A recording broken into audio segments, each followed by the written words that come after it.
So I'm gonna show you why most mechanics and tradesmen hate engineers. So if any engineers fucking see this shit, yeah, fucking do better, goddammit.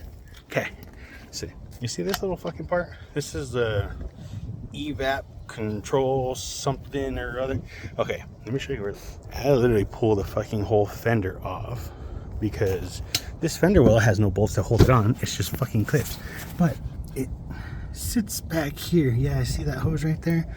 Yeah, so not only does it sit, you have to connect that hose, but you have to turn it around and stick it in this way and rotate it and clip it in and plug in the wire. My hand barely fits back there. Like, what the fuck?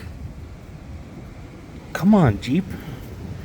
Your engineers gotta do better than that, man.